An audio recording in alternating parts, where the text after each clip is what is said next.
The deep silence of space was broken by a soft, steady beeping from the sensor station of the UVS Thunderchild.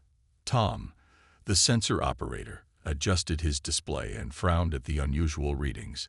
The energy signatures he was seeing didn't match anything in the ship's database. "Captain Miller to the bridge," Tom called through the ship's comm system. He watched the strange readings pulse across his screen, growing stronger with each passing moment. The bridge doors slid open with a quiet hiss.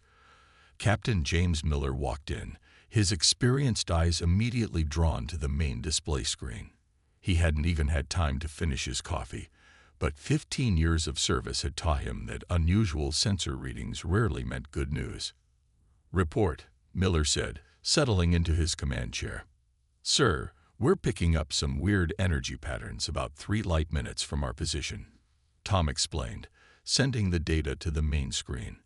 "Never seen anything like it before." Miller studied the readings, his coffee forgotten in his hand. "Araya, what do you make of this?" The ship's AI responded in its calm, clear voice.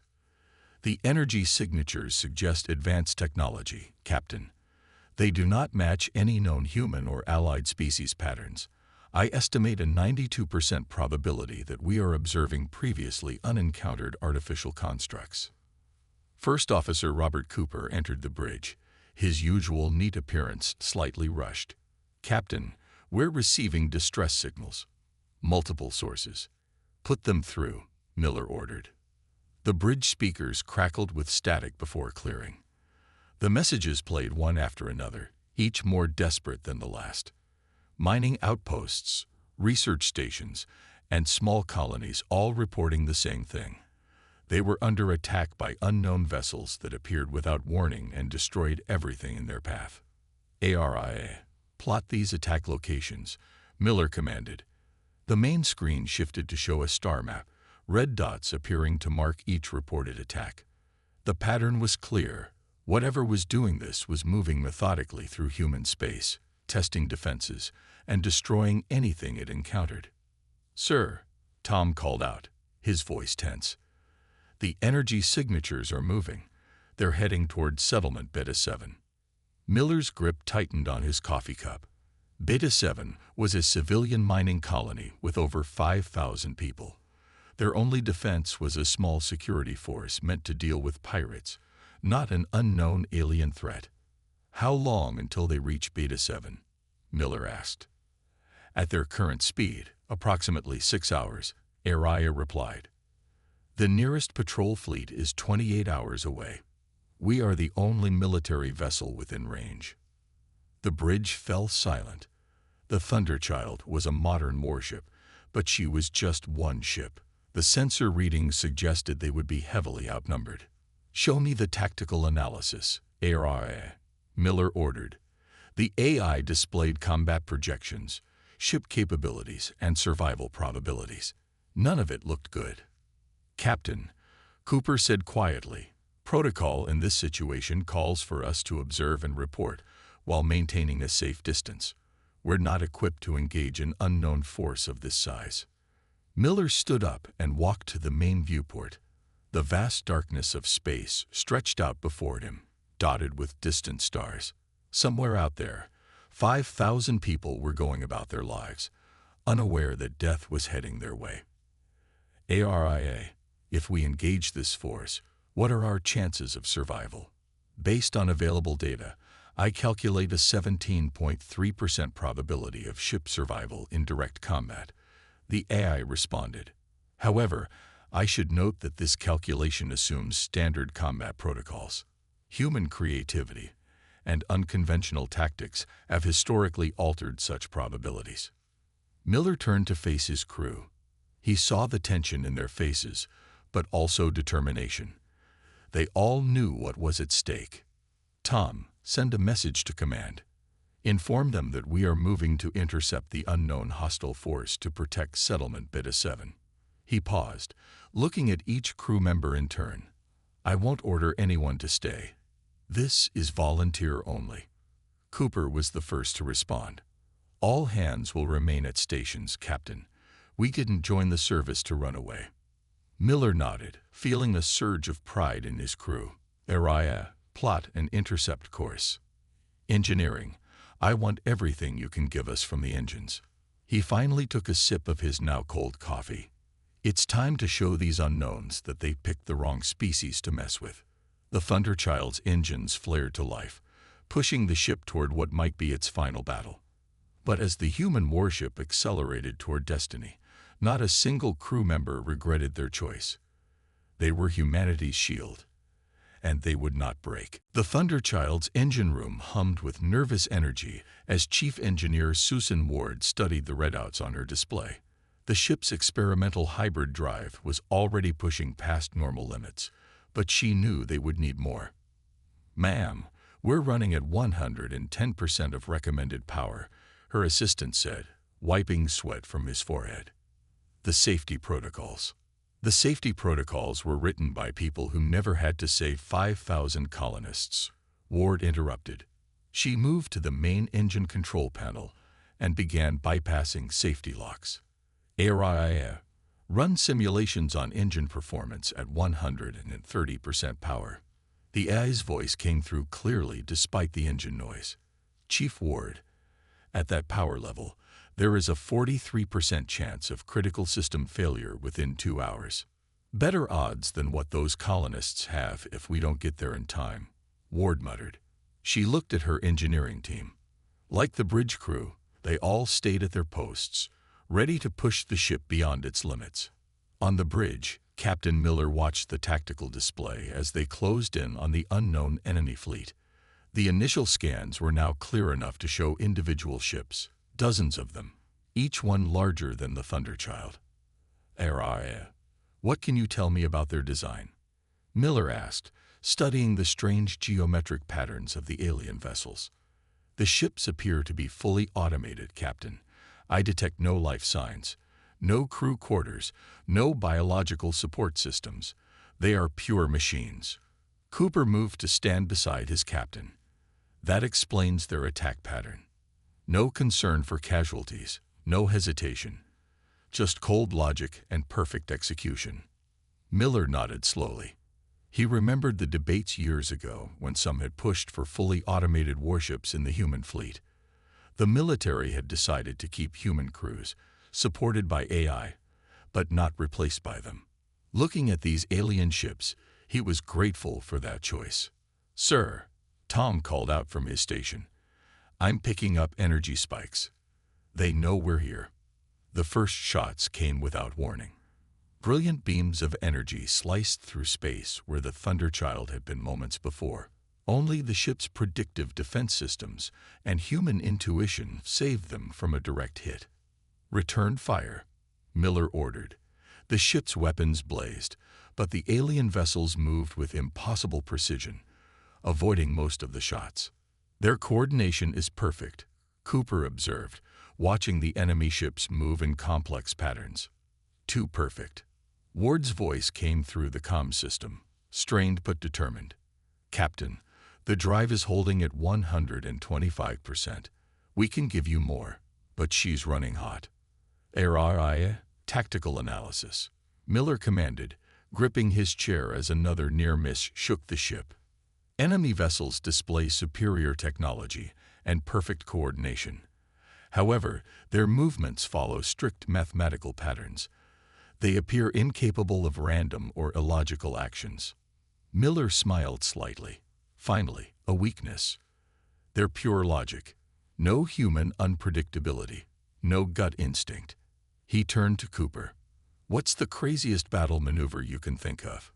Cooper blinked, then grinned as he understood. "Sir, there's that old trick from the Academy. The one they told us never to try because it risks burning out the maneuvering thrusters." "Perfect. Ward, prepare for thruster overload on my mark. Area, plot me a course that breaks every rule in the book." The AI was silent for a moment. "Captain, I must point out that such actions go against all established combat protocols." "Exactly," Miller said.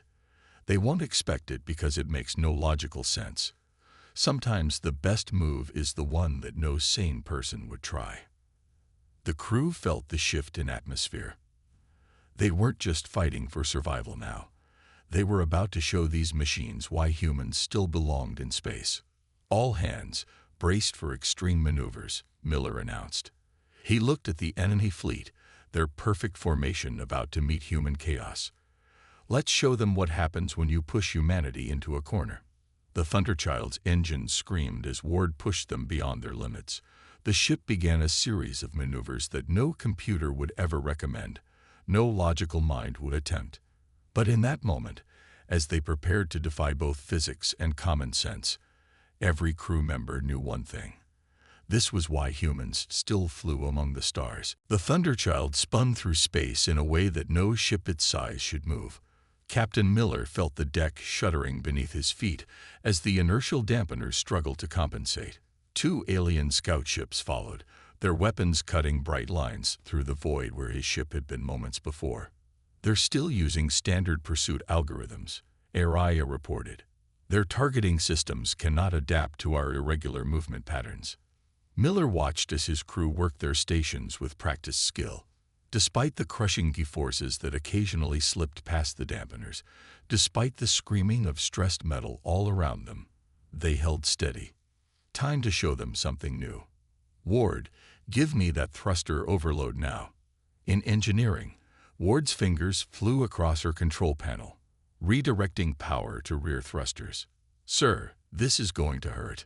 The Thunderchild's maneuvering thrusters fired at maximum power, then beyond. The ship lurched violently, spinning 180 degrees while maintaining its forward momentum. For a split second, they were flying backwards at full speed, facing their pursuers. Fire everything, Miller ordered. The ship's weapons opened up at point-blank range. The alien scouts, programmed for logical combat scenarios, hadn't expected their prey to suddenly turn and attack. Their shields were optimized for frontal assault. The Thunderchild's shots struck their weakened rear defenses. The first scout ship erupted in a brilliant explosion. The second tried to evade, its movements precise and calculated, and completely predictable. Cooper, manning the weapons station, didn't even need the targeting computer. He fired where the ship would be, not where it was. The second explosion lit up space like a newborn star. 2 direct hits, Cooper reported, unable to keep the pride from his voice. Both scout ships destroyed. A cheer went up from the bridge crew, but Miller knew better than to celebrate too early. Araya, what did we learn? The AI's response was immediate. The alien vessels operate on pure logic. Their combat algorithms are superior to ours in terms of computational speed and precision. However, they appear unable to adapt to actions that fall outside their predicted response patterns. In other words, Cooper added, they can't handle crazy. Got something you need to see, Captain. Ward's voice came through the comm. We managed to grab some scanner data from those scouts before they blew. Their hull design has a weird flaw. The power distribution network is completely exposed to electromagnetic interference. Miller leaned forward in his chair. Meaning a strong enough EM pulse could shut them down completely. Their designers went all in on energy shields and armor, but didn't account for good old-fashioned electromagnetic disruption. Tom spoke up from his sensor station. Sir, we've got more contacts incoming. Lots more. These look like full-size warships, not scouts. Miller nodded grimly. They'll have analyzed our tactics. The same tricks won't work twice. But we can make new ones, Cooper said. Those ships are powerful, but they're predictable. They can't imagine a solution their programming hasn't prepared for. Ward's voice came back, excited despite the exhaustion. Captain, give me an hour. I think I can rig our secondary power core to generate a massive EM pulse. Won't be good for our systems, but... Do it, Miller ordered. He turned to Araya's nearest sensor. How are you holding up? My systems are operating within acceptable parameters, the AI responded. However, I must note that my combat prediction algorithms are becoming increasingly uncertain. The number of illogical but effective options being generated is challenging to process. Miller smiled. Welcome to thinking like a human, ARI. Sometimes the best move is the one that makes the least sense. He looked at his crew, saw the determination in their faces. We've bloodied their nose. Now they know we can hurt them. But the real fight is just beginning. The main view screen showed the approaching alien fleet, their ships arranged in perfect geometric patterns. They were beautiful in their way, these machines that had come to exterminate humanity from this sector of space.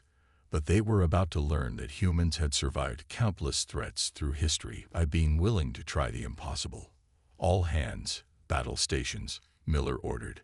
Let's show these machines why humanity still fights its own battles. The Thunderchild's engines hummed as they prepared for the real test. They had proven they could destroy 2 scout ships. Now they just had to figure out how to fight an entire fleet. But as Miller looked at his crew, at the perfect blend of human intuition and mechanical precision, he knew they had a chance. Sometimes, that was all humanity needed. The main screen of the Thunderchild filled with dots as the alien fleet approached. Each dot represented a warship, and there were hundreds of them. The bridge crew fell silent as they watched the massive fleet move into attack formation with mechanical precision. "They're beautiful, in a terrifying way," Tom said from his sensor station. "Like a swarm of angry metal wasps." Miller studied the tactical display, his mind racing through options. They had proven they could destroy the alien ships, but not at these numbers. Not with conventional tactics. "ARIA, how long until they reach weapons range?" he asked. "At current speed, 7 minutes, 12 seconds, the AI responded.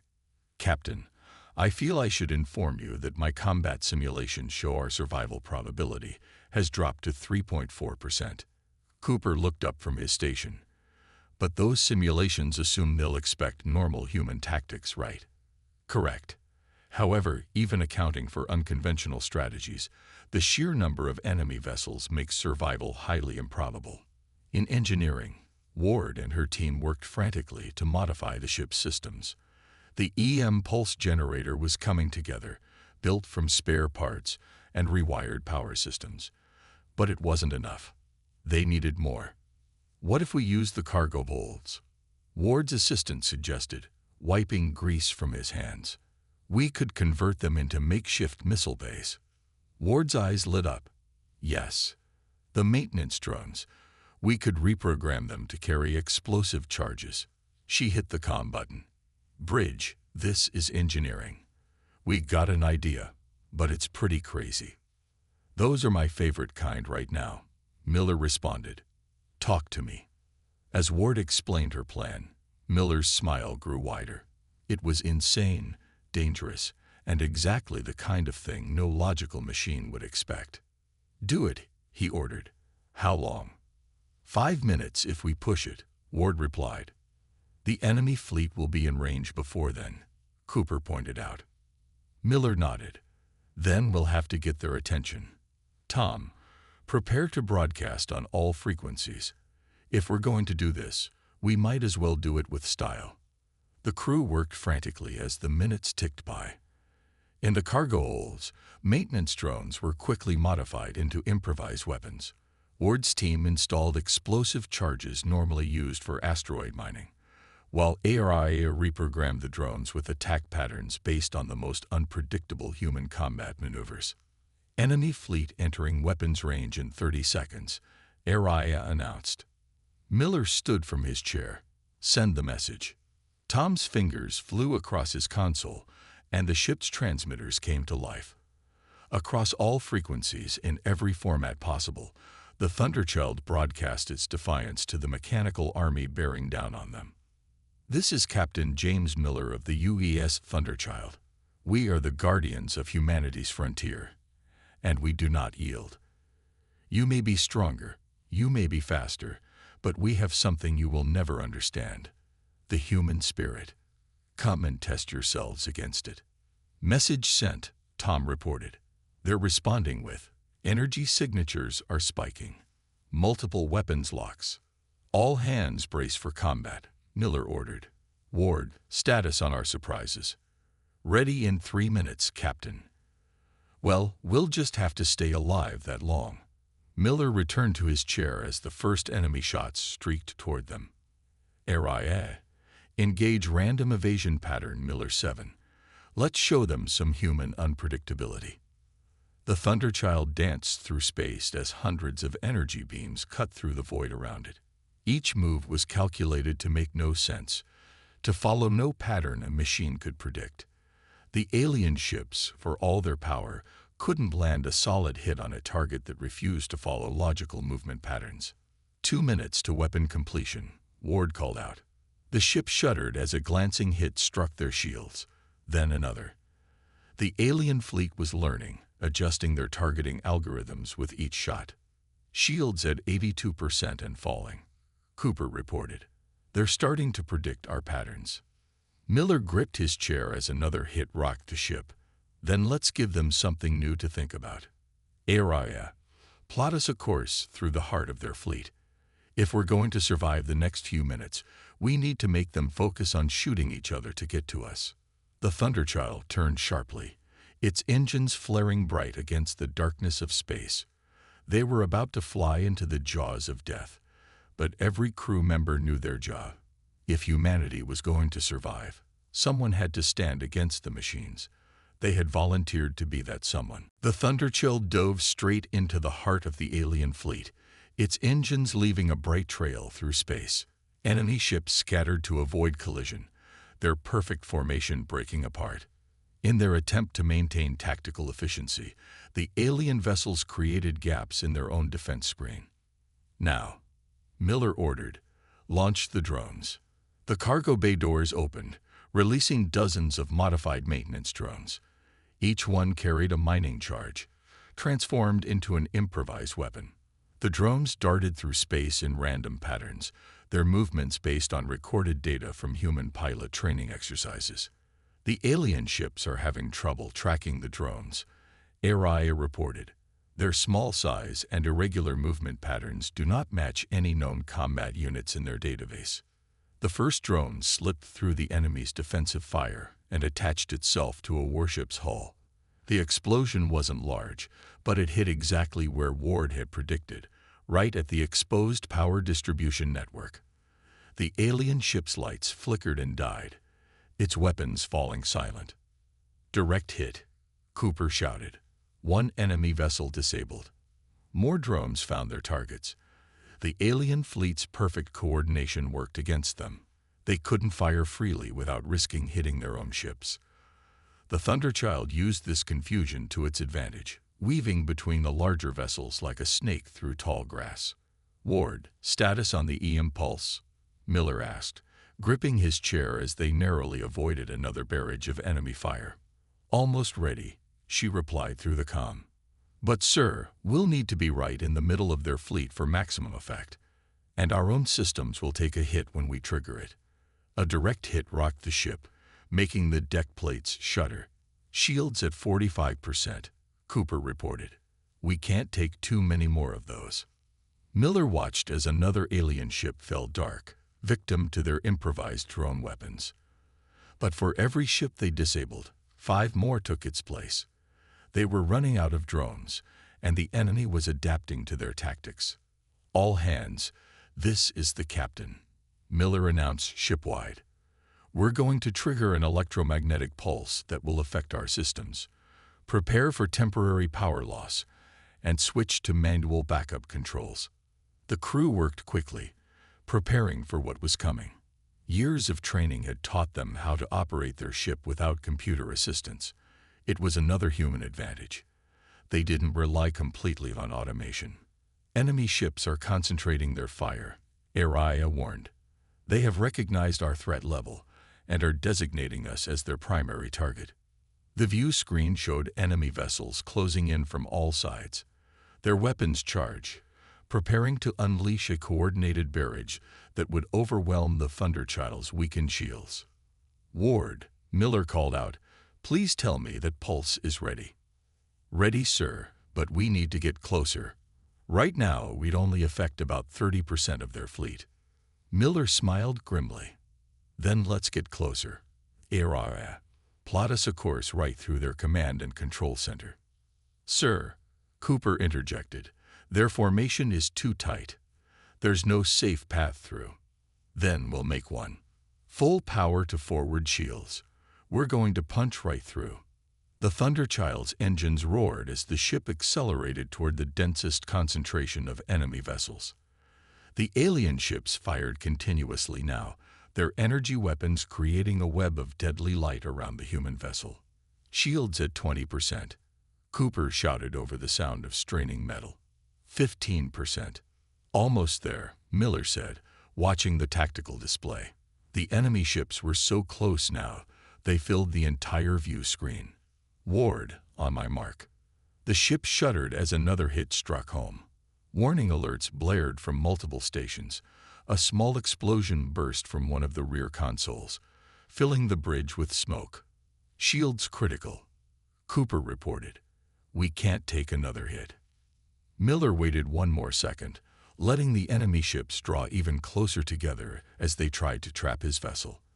They were playing right into his hands, their logical minds unable to conceive that he would deliberately put his ship in such danger. "Now, Ward, hit them with everything we've got." In engineering, Ward slammed her hand down on the activation control. The ship's modified power core surged, channeling energy into the makeshift EM pulse generator. For a brief moment, the Thunderchild glowed like a miniature sun. The electromagnetic pulse erupted from the Thunderchild like a silent explosion. For a brief moment, every screen and light on the bridge went dark. The ship drifted powerless in space, surrounded by the massive alien fleet.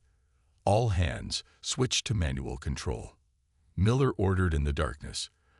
The emergency red lights slowly flickered to life, casting long shadows across the bridge. Around them, the effect on the alien fleet was devastating. Dozens of ships simply went dark, their exposed power systems overloaded by the pulse. Others spun out of control, their perfect formation dissolving into chaos. But not all of them were disabled.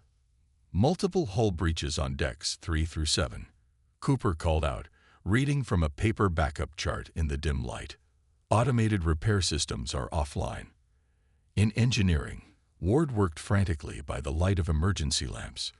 "Main power should restart in 2 minutes," she reported through a handheld radio. "But the engines took a bad hit. We've got coolant leaks everywhere."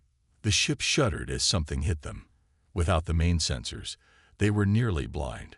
Miller moved to the manual periscope, an old backup system that some had called outdated. Through it, he could see the terrible sight. While many alien ships were dead in space, others were still active and turning to fire. "We need power now." Miller shouted into his radio. "We're sitting ducks out here." The crew worked with practiced efficiency despite the crisis. They had trained for this, preparing for the day when they might have to run their ship without computer assistance. Every crew member knew their job, knew exactly what to do when technology failed. Sealing bulkheads manually, came a report from the damage control teams. Atmosphere holding in most sections. Aria's voice came back online, but broken and static-filled. Sci systems rebooting. Warning, multiple critical failures detected. Ship integrity at 47%. More hits rocked the ship. In the darkness, Miller could hear the terrible sound of metal tearing somewhere below. The Thunderchild was tough, but she was never meant to take this kind of punishment. "Captain," Ward's voice crackled through the radio. "The coolant leak is worse than we thought. If we don't shut down the main reactor in the next 10 minutes, we're looking at a core breach." The emergency lights flickered as another impact struck the hull. Miller felt the deck plates vibrate under his feet. They were running out of options. "Sir," Cooper called out, his face lit by the red emergency lights, "we've got more enemy ships moving in. The ones that survive the pulse are adapting their shields. A second pulse won't work on them." Miller moved through the darkened bridge, helping a crewman extinguish a small fire that had broken out at one of the stations. The smoke made it hard to breathe, but they couldn't spare power for the ventilation systems. "Aria, what's your status?" he asked. "Primary systems. Damage. Operating at 31% capacity. But Captain, I am still functional enough to fight. Miller smiled in the darkness. Even their AI was showing human determination. Ward, can we get weapons back online? Maybe 1 or 2 banks, she replied. But sir, that reactor is going to blow if we don't shut it down. Through the periscope, Miller watched as the surviving alien ships regrouped. Their formation was no longer perfect. The E-impulse had damaged their coordination networks, but there were still too many of them. How long can we run on the backup reactor? He asked. 10, maybe 15 minutes at combat power, Ward answered. After that, we're running on batteries. Miller looked around his darkened ridge, at the crew working tirelessly to keep their ship alive. They had hurt the enemy fleet badly, but the price had been high. The Thunderchild was wounded, possibly fatally, but her crew wasn't done fighting. All hands, he called out, prepare for emergency reactor shutdown. Cooper, the moment we have power, give me every weapon that still works. Ward wrote all remaining power through the backup systems. He gripped the railing as another hit shook the ship. We're not done yet. If that reactor's going to blow anyway, we might as well make it count for something. In the red-lit corridors of the wounded ship, the crew continued their work. They had no computers to guide them, no automation to help, just their training and determination. And somehow, that would have to be enough. The Thunderchild limped through space, trailing debris and atmosphere from its wounded hull. The backup reactor provided just enough power to keep them moving, but the main reactor was becoming more unstable by the second. Around them, the surviving alien ships regrouped for what they must have calculated would be their final attack. Main reactor reaching critical levels, Ward reported from engineering, her voice tight with tension. 5 minutes until we can't contain it anymore. Miller looked at his crew, their faces lit by emergency lighting and small fires that still burned across the bridge. They had fought harder than any captain could ask for. Now it was time for one last crazy human plan. "AI," he called out, "are you still with us?" The AI's voice came through broken and distorted. "Yes, Captain. Though my systems are severely damaged, I am operational."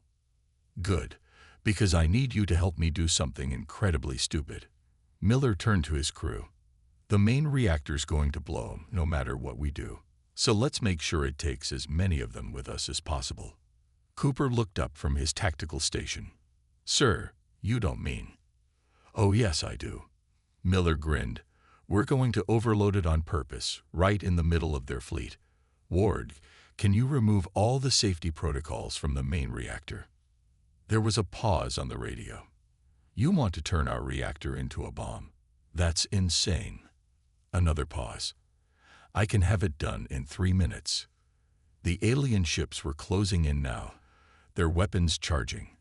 They had adapted to the E-impulse, strengthened their shields, but they still moved with that same mechanical precision that had been their weakness from the start. "AI, plot me a course right through the center of their formation.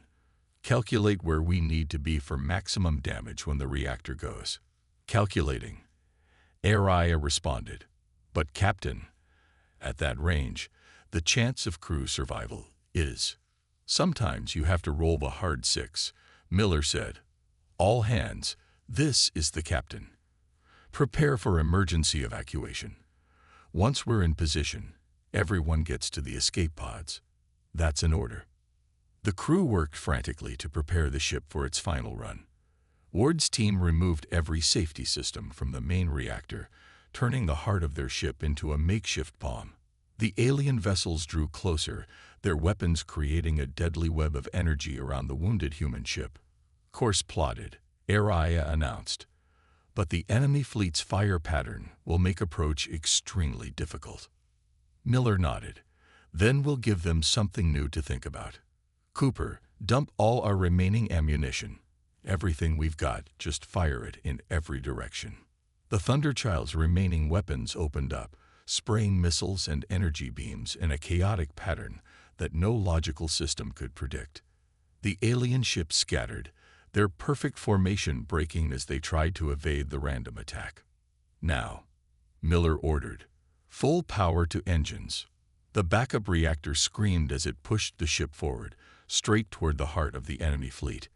Behind them, the main reactor's radiation levels spiked dangerously. 2 minutes to critical overload, Ward reported. "Sir, we need to go now." "All hands, abandon ship," Miller ordered. "Get to the escape pods." "Cooper, set weapons to automatic fire. Random pattern, maximum chaos." The crew ran for the evacuation points as the ship plunged deeper into the enemy formation. Escape pods launched, scattering in different directions. The alien ships, their logical minds unable to process so many random targets, couldn't track them all. On the bridge, Miller watched his tactical display. "Araya, transfer your core programming to my personal tablet. You're coming with us." "Downloading," the AI responded. "Captain, it has been an honor." The last escape pod launched just as the Thunderchild reached the center of the enemy fleet. The main reactor's containment field was failing, energy readings going off the scale. The alien ships, finally realizing the danger, tried to scatter. But they were too close, too tightly packed together. The Thunderchild's reactor went critical in a massive explosion that lit up space like a newborn star. The energy wave caught dozens of alien ships, overwhelming their shields and tearing them apart.